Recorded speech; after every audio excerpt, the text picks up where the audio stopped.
you would turn to John chapter 15, Nous allons tourner notre Bible dans le livre de Jean, chapitre 15. we'll come at the teaching of the Lord Jesus Christ Nous allons regarder l'enseignement du Seigneur Jésus-Christ a few days before he went to the cross. quelques jours avant qu'il ne parte à la croix.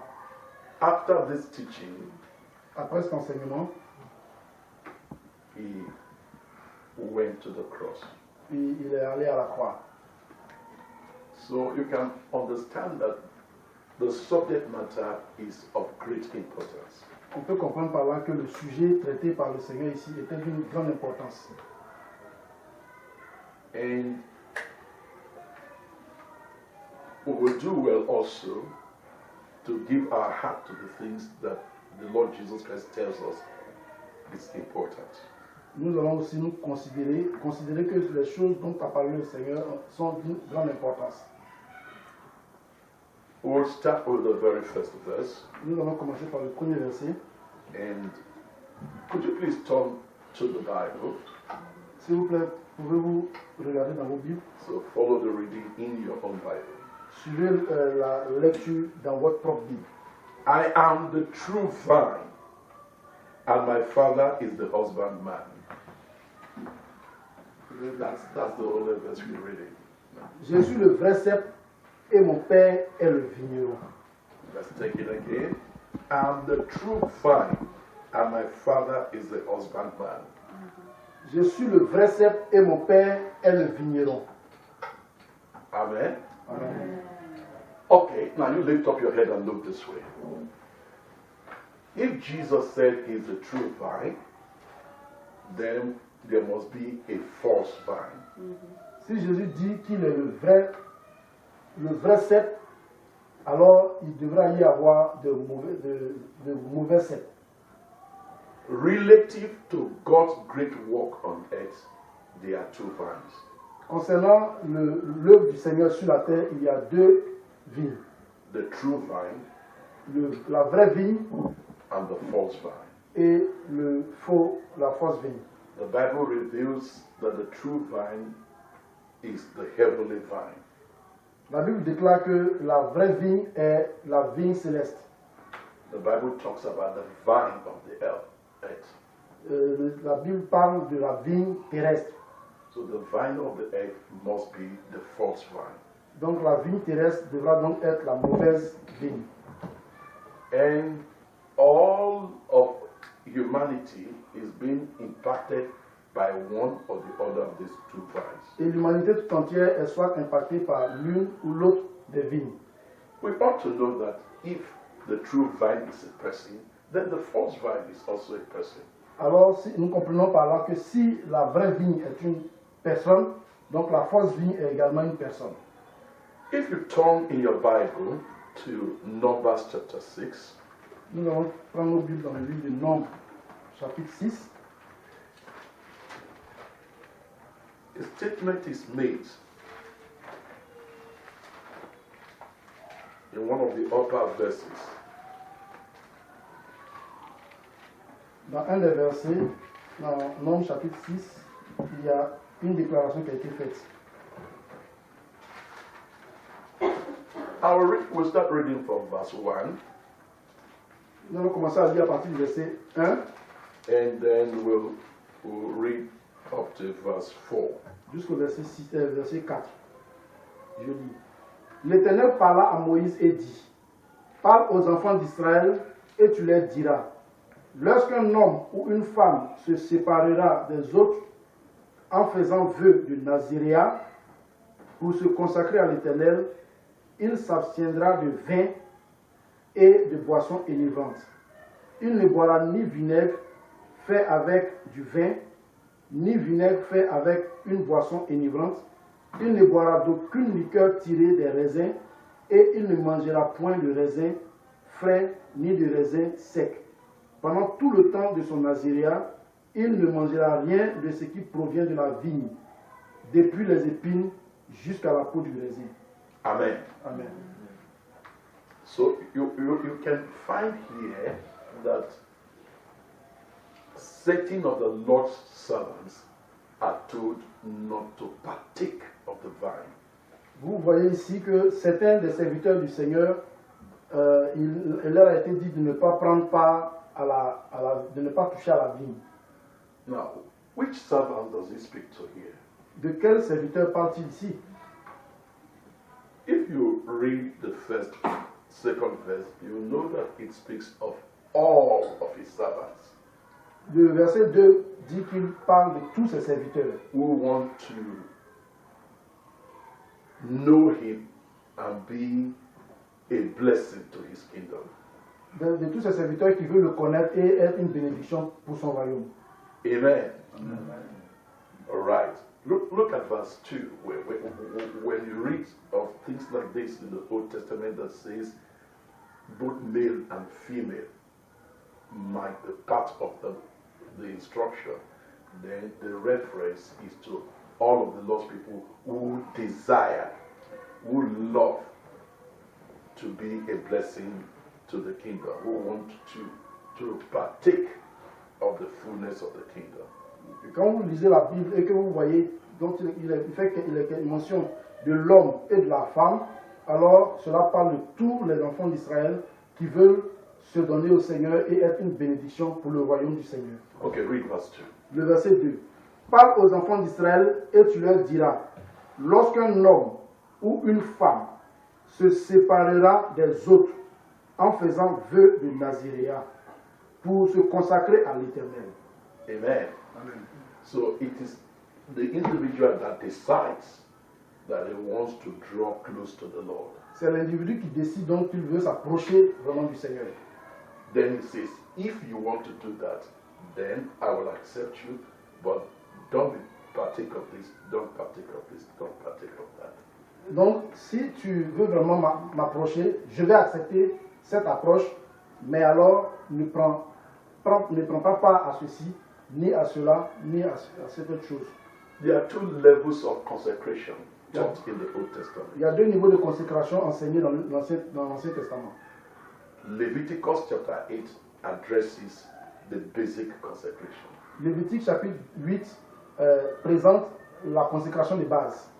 While Numbers 6 speaks of additional consecration. Pendant que Nombre chapitre 6 parle de consécration additionnelle.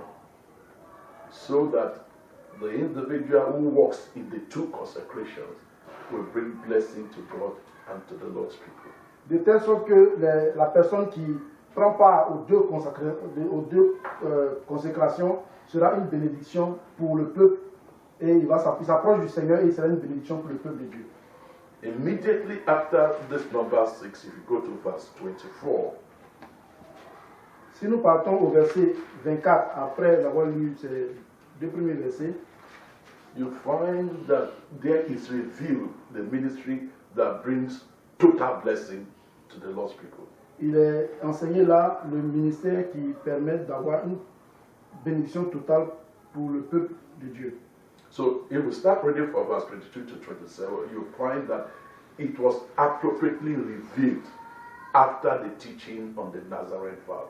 Vous verrez qu'à partir du verset 22, il a été révélé ce qui suit après les versets qui ont parlé du vœu du Naziréa. Just as it was to the children of Israel that anybody of any tribe can take this consecration, so we have to understand that whether young or old believer, we can decide to draw near unto God. Comme il a été révélé que ce soit femme ou homme peuvent prendre part à cette consécration, donc cela veut dire que tous les chrétiens, les croyants, peuvent prendre part également à cette consécration. Whether young or have been saved for a long time, if you desire to come to the Lord, then you can come to the Lord.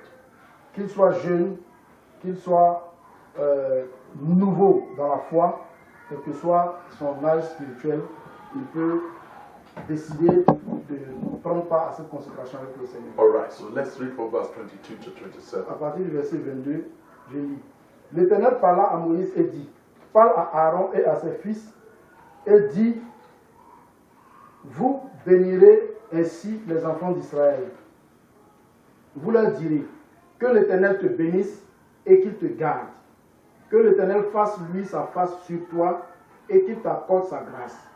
Que l'Éternel tourne sa face vers toi et qu'il te donne la paix. Amen. C'est ainsi qu'ils mettront mon nom sur les enfants d'Israël et je les bénirai. Amen. Amen.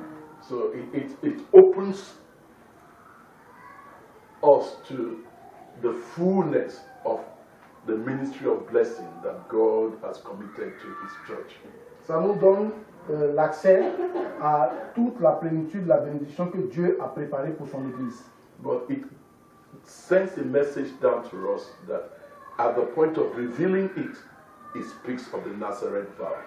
Mais il fait allusion au peuple,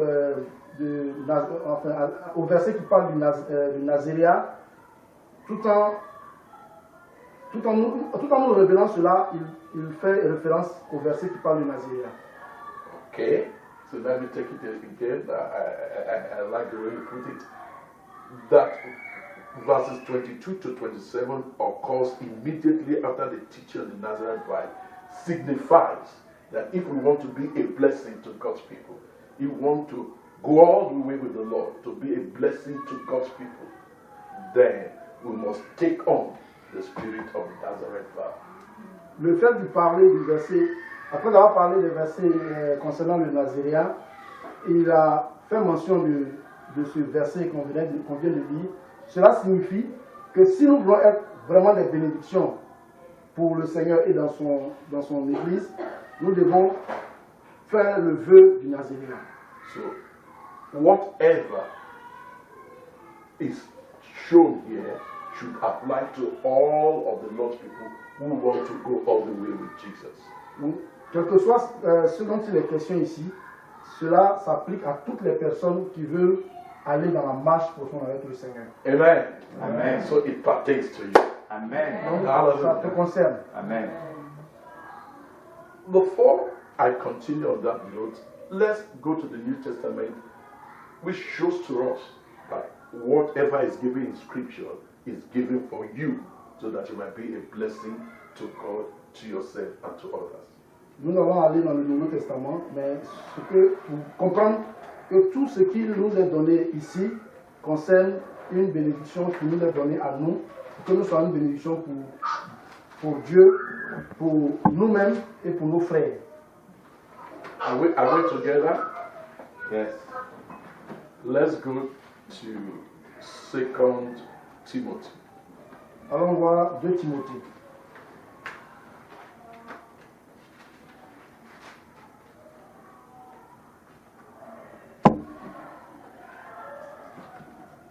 Verses 16 and 17, the last two verses. 2 Timothée, chapitre 3, 2 Timothy 3, the last two verses, 16 and 17. 2 Timothée 3, versets 16 et 17. Je lis. No. Nous allons lire ensemble. Nous Nous allons lire ensemble. Versets 16 et 17, 2 Timothée 3.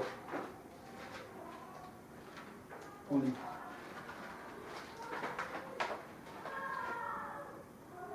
Toute écriture est inspirée de Dieu et utile pour enseigner, pour convaincre, pour corriger, pour instruire dans la justice, afin que l'homme de Dieu soit accompli et propre à toute bonne œuvre.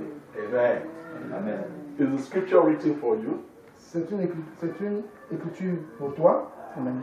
Or the scripture is written for the man of God that is bishop or archbishop?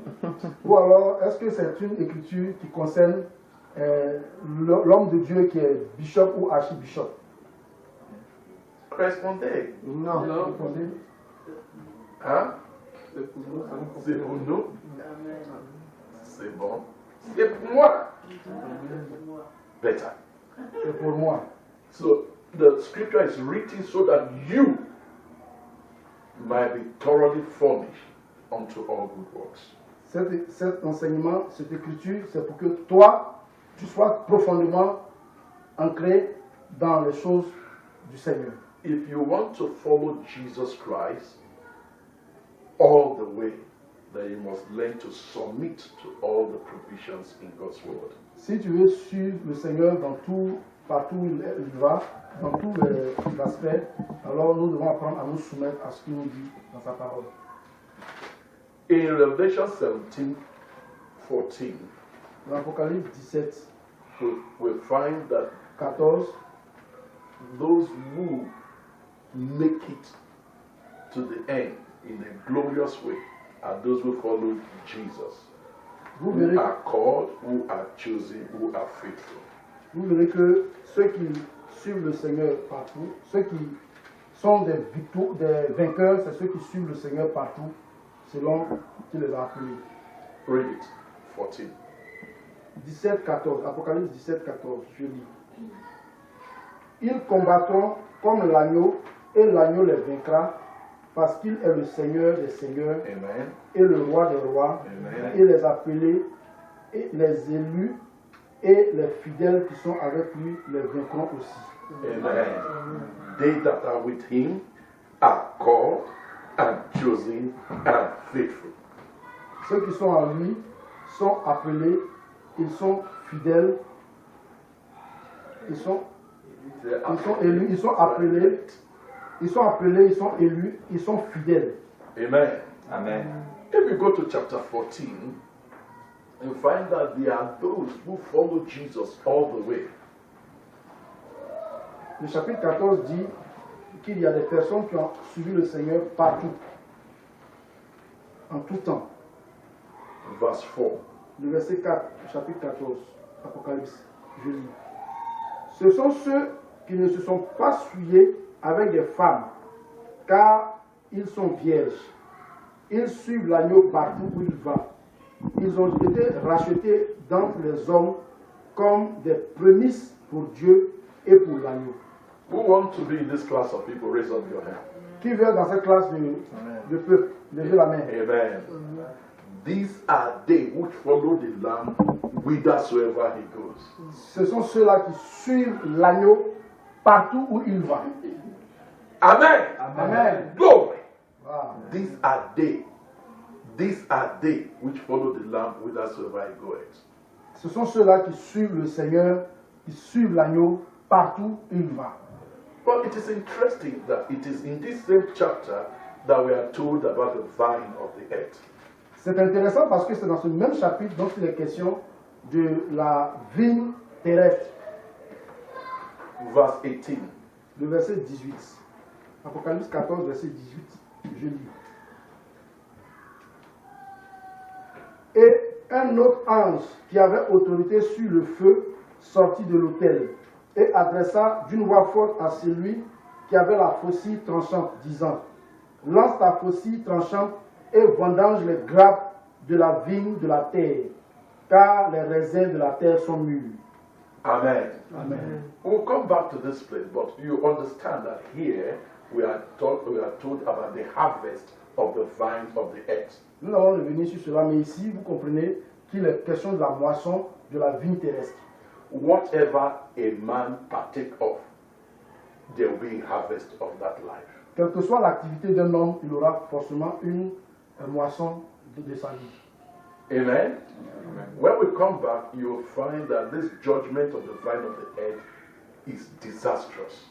Lorsque nous allons revenir, vous verrez que le jugement qui a été porté à la vigne terrestre est désastreux. Amen?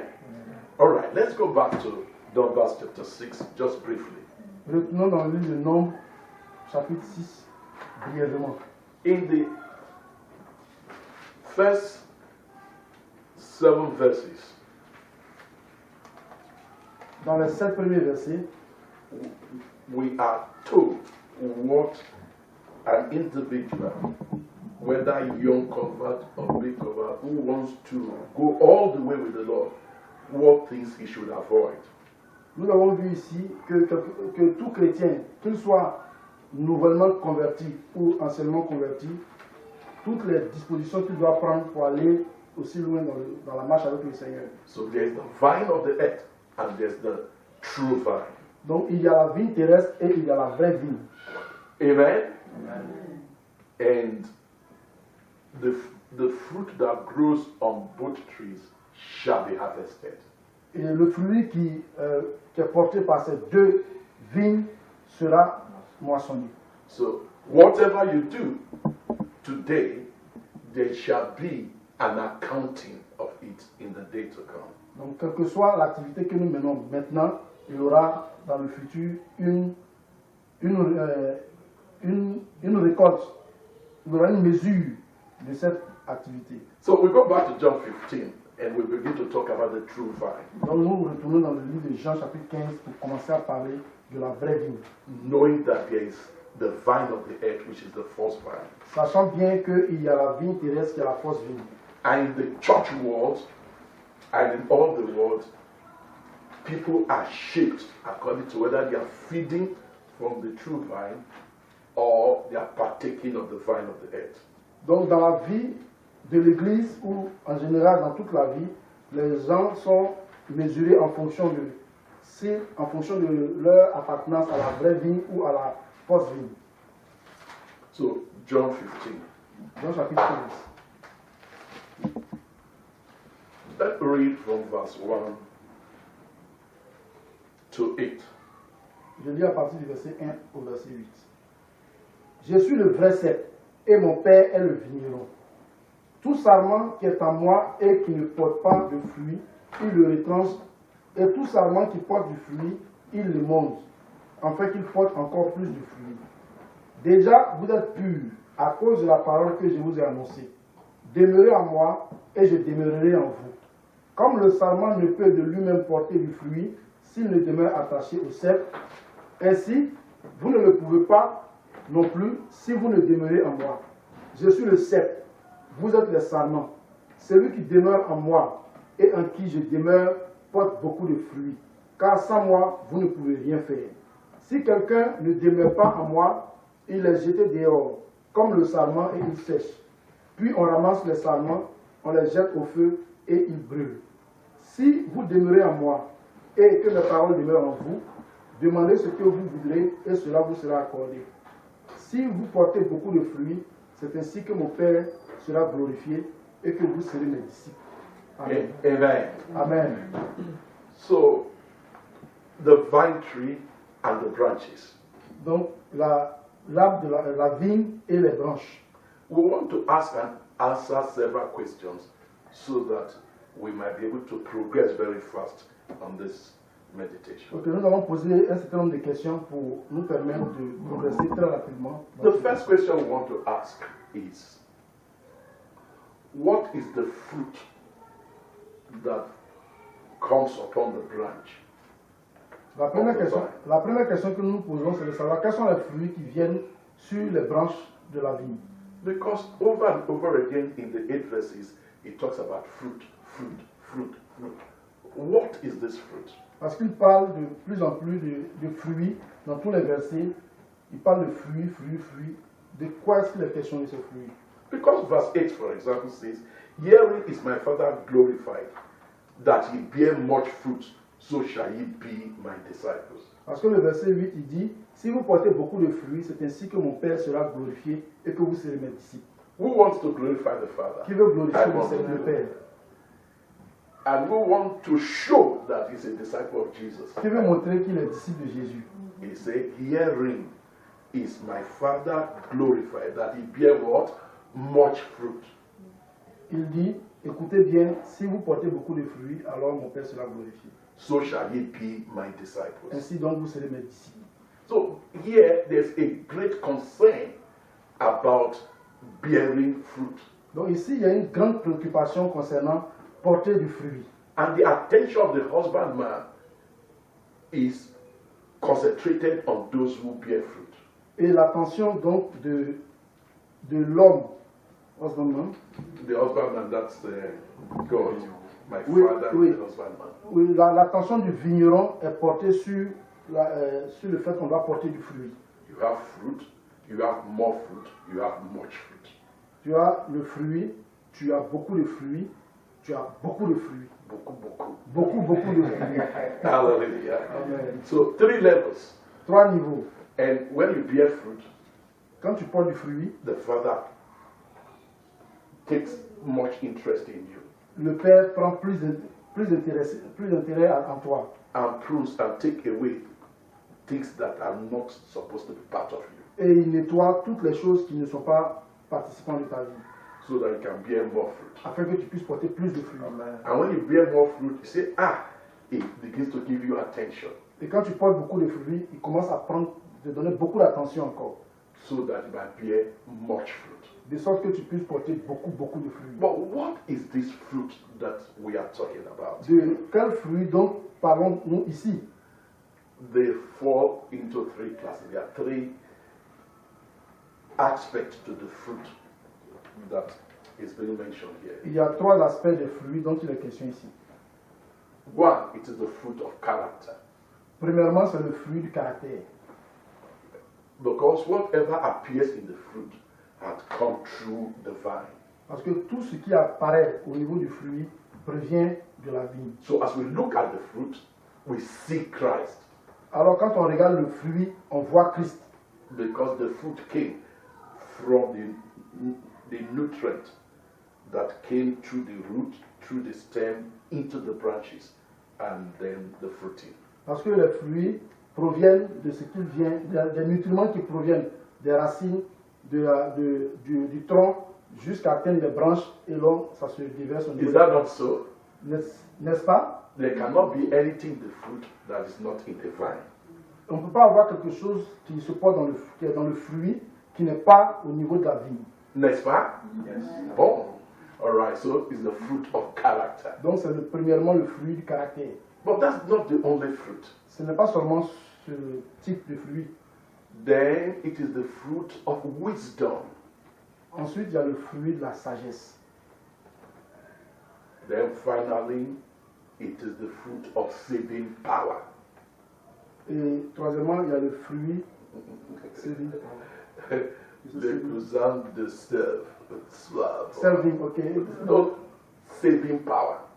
Power to save, Ok. power to bless, power to heal, power to bring help to others. Donc, troisièmement, c'est le fruit de la puissance pour sauver. Puissance to sauver. Bon. So the fruit of character, fruit of wisdom, fruit of power. Each of these three are actually fruit of power. That's why I defined the third one as fruit of saving power.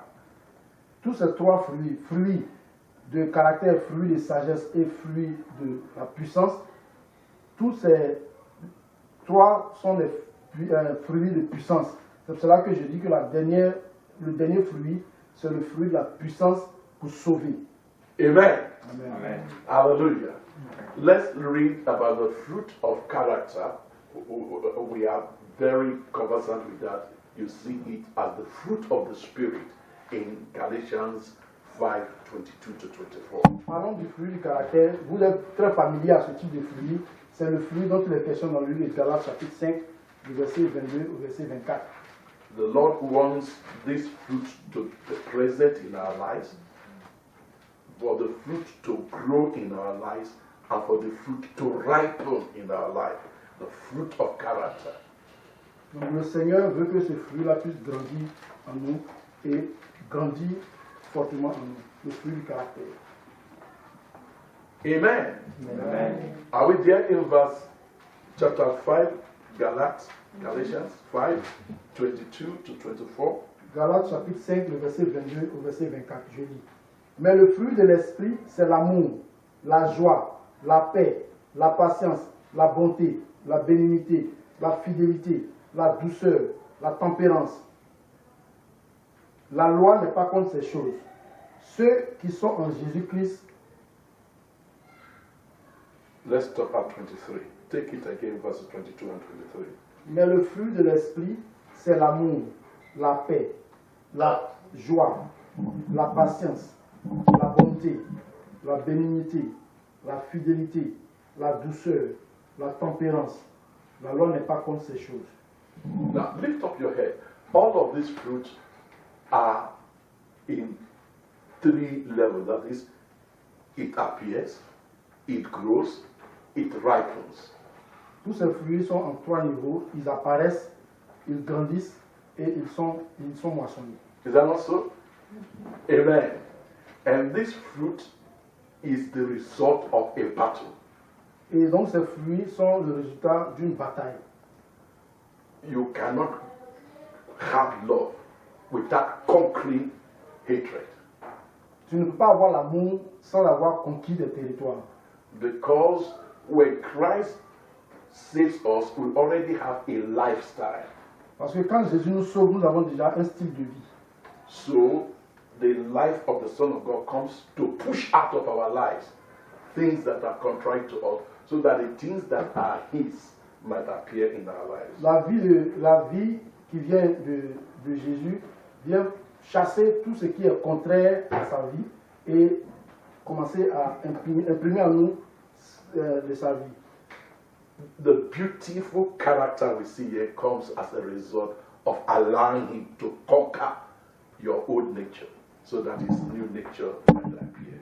Le beau caractère que nous voyons ici, c'est le fait de permettre qu'il puisse travailler dans notre caractère pour enlever tout ce qui est mauvais et laisser apparaître son caractère. That it involves a conflict is shown in verses 16, 17, and 18. Et cela implique un conflit dont il parle dans le verset 16, 17 et 18. Read Galatians 5, 16, 17, 18. Galates 5, 16, 17, 18. Je dis donc, marchez selon l'esprit, et vous n'accomplirez pas les désirs de la chair.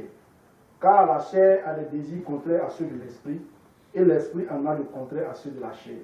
Ils sont opposés entre eux, afin que vous ne fassiez point ce que vous voudriez. Si vous êtes conduit par l'esprit, vous n'êtes point sous la loi. Is that clear? Amen. Let's take it, all of us. Let's be sure we are all together. Amen? Amen. Lisez Lisons tous ensemble pour nous assurer que nous sommes 16, ensemble. 17, 18. There is a fight, and the triumph results in the fruit of the Spirit. Nous lisons 2. One, Je dis donc marchez selon l'esprit, et vous n'accomplirez pas les désirs de la chair. Car la chair a des désirs contraires à ceux de l'esprit, et l'esprit en a de contraires à ceux de la chair. Ils sont opposés entre eux, afin que vous ne fassiez point ce que vous voudriez.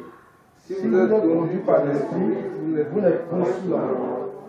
Amen. Amen. Praise the name of the Lord. Amen. So you can see what the husbandman proves, the father, what he proves in our life.